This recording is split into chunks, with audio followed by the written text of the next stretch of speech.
Hello, movie lovers. Welcome to Does It Hold Up? Weekly box office edition. Every week on Tuesday, we go over what were the top 10 movies at the box office. We break down a couple of the movies, and we're actually adding a new chart to this week's show, so hang around to the very end. As always, we're going to start with what were the top 10 movies at this weekend's box office. In first place was Mean Girls. No surprise here. It took in $28,600,000. In second place, also new to the list, was The Beekeeper with $16.5 million. Wonka drops down to third place in its fifth week, but took in a healthy $8.5 million, only a 40% drop.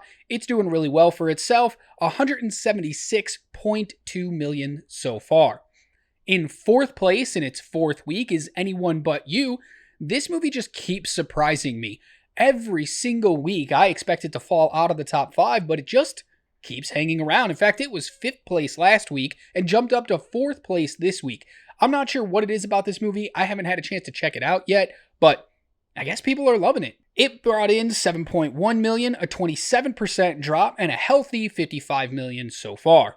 In 5th place is Migration in its 4th week with $6.2 million, only a 38% drop. In 6th place, dropping pretty far, is Aquaman and the Lost Kingdom with only $5.2 million. Another big drop for this movie, 50%. It has crossed the $100 million mark with 108. It's going to gain a little more, but it's not going to do all that well. In 7th place is Night Swim with $4.6 million. A huge drop of 61%, but that's typical for horror movies. Don't let that number scare you. Horror movies usually get the biggest number opening weekend, and then they significantly drop as time goes on. Another new to the list movie in 8th place is Gunter Karam. Not sure if I'm pronouncing that right. It has an estimated $4.1 million. They haven't reported the final box office for that, but right around there would put it in that 8th place. In 9th place is The Boys in the Boat in week 3 with $3.4 million, and rounding out the top 10, new to the box office this past weekend, was The Book of Clarence with just over $2.5 million. A couple movies did fall out of the top 10 this week. The first one is Ferrari after 2 weeks, The Color Purple also after 2 weeks, The Iron Claw after 3 weeks. Now, this is a fantastic movie. If you haven't had a chance to see it yet, I highly advise it. You don't need to know the story of the Von Erich family going into the movie to still really enjoy it and take a lot out of it. So this one's probably going to get some kind of awards nomination. It's going to be in the mix a little bit, so I expect this movie to actually increase in theaters and might see an increase in the overall box office next weekend, or maybe the weekend after that as well. Also dropping out of the top 10 for the second time is Yorgos Lanthimos' Poor Things, after again just 1 week in the top 10. A couple weeks ago, it had jumped into the top 10, but fell out immediately right after. Well, it jumped back into the top 10 to only just fall out again. But that's okay. It's another movie. When award season hits, which is what we're in the mix of right now, it actually might increase again. We could see it jump back into the top 10 for a second time. Third time? Crazy. Okay, the big movie of the weekend was Mean Girls, the musical, a spin on the Tina Fey story, or however they were trying to tell you that this movie was different than the original Mean Girls. And apparently it worked, because a lot of people went to go check this one out. It was the number 1 movie at the box office with just over $28 million, and I wanted to take a look at that movie compared to the opening weekend for 2004's Mean Girls, the original one. But first, let's talk real quickly about the fact that this movie is a musical. I personally don't think the music in the movie is all that good. I haven't seen the movie yet. Maybe it's phenomenal, maybe it's not. But I've listened to the music and I didn't really enjoy it. It felt like music that I had heard 1,000 other times in 1,000 different movies and stage plays. There wasn't anything fresh or exciting, and to be honest, I don't think the music works well with the story from the original Mean Girls. But that didn't stop people from going to check it out. But did it do better in its first weekend than the original Mean Girls back in 2004? Well, let's take a look. Back in 2004, the original Mean Girls opened up to $24,432,195. That's about $4.2 million less than the Mean Girls just opened up to this past weekend. But we have to look at the adjusted number. and the adjusted number for the original Mean Girls is 41.4 million. So you can see that the new Mean Girls beat the actual number, but when you adjust for inflation, it would have fell significantly short of the original movie. That's not to say that it's not a good movie. That's not to say that it won't go on to gross even more than the original Mean Girls did, which we will track as time goes on. It's just showing that maybe there wasn't really that much at the box office this weekend. When your top two movies are Mean Girls, a remake of a movie that already happened, but they turned it into a musical, but Hollywood hates musicals, so they didn't even promote that it was a musical. And the second place movie is The Beekeeper, a David Ayer movie who, let's be honest, he hasn't really made some of the best movies of all time. In fact, he has one of the most significant disaster movies of all time when it comes to the DC universe. So maybe the weekend just wasn't that good at the theater. But when your 10th place movie's still bringing in over $2.5 million, I'm sure the theater owners were okay with that. Speaking of David Ayer, let's go ahead and take a look at what his top 5 opening weekends were as a director. I know he's done a lot more movies than you probably imagined he has done. So in first place is that movie I was talking about from the DC universe, Suicide Squad from 2016. It opened up to 133.6 million, actually just under that 133.7, which is insane considering how big of a disaster that movie was. In second place is Fury from 2014, a fantastic war movie with an amazing performance by Brad Pitt. If you've never seen this movie, please check it out. It is definitely worth watching. It took in 23.7 million in its opening weekend.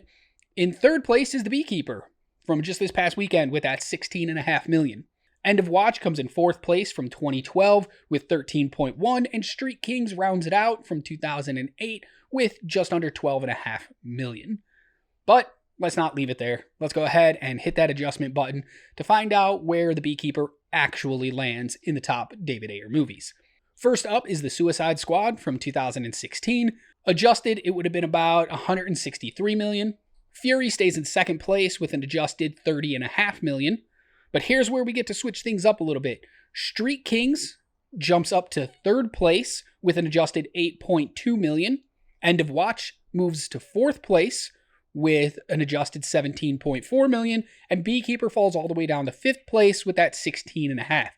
So even though it's one of the top 5 grossing David Ayer movies in its opening weekend, it didn't do that well considering that End of Watch and Street Kings were not highly publicized when those movies came out. These weren't movies that people were wanting to go see. They were starring, I guess, movie stars at the time, but before they really became like big deals. So I was expecting this Jason Statham-led action movie to kind of be a little bit better.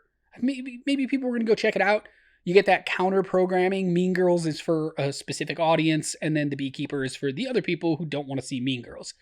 Thought maybe you might get a little bit of a Barbie Oppenheimer thing here, but clearly Mean Girls just absolutely crushed The Beekeeper. So, sorry, David Ayer. Maybe you should just not direct more movies. You're a great producer, though. You've produced a lot of good things. Okay. Let's talk about the new chart that is coming to the show weekly. And that's just going to be the top 10 movies of the year. So 2024, we have a top 10. Let's take a look at what they are. Now, you're going to notice some of these numbers are significantly different than the total gross of these movies. And that's because I'm only looking at the 2024 gross. So Wonka here in first place came out in 2023. I'm not including any money that it made back in 2023. I'm only taking in what it's made so far this year. So we do have in first place Wonka with 45.7 million. Migration in second place with 34 million. Mean Girls opens this chart in third place with 33.6 million.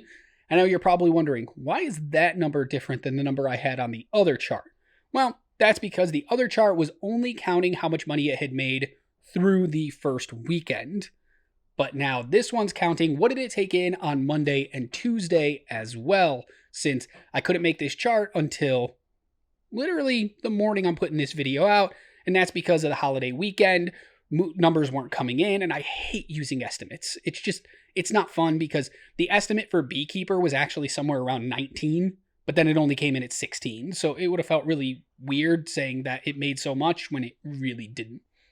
In fourth place is Aquaman: The Lost Kingdom with 32.8 million. Anyone But You, fifth place, 31.9. Then we get Night Swim, The Beekeeper, The Boys in the Boat, and The Color Purple. And in 10th place is a movie that I think probably not going to hang out on this list very long. Might be gone even this coming or next week. But I'm hoping not. I'm hoping maybe it can make a little more money. Is The Iron Claw with 13.2 million. This is something we're going to be doing weekly, just tracking what are the top 10 movies of the year. So you'll see a lot of change as this goes. I'll keep it updated as well, or at least try to remember to show you what movies are falling off the list week to week to make room for the new movies as they come on. All right, I know this was a really quick show this week, but sometimes that's just what the box office is.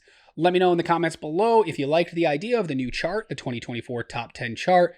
What did you think of some of the movies that came out this weekend? Did you check any out? Are you going to check any out?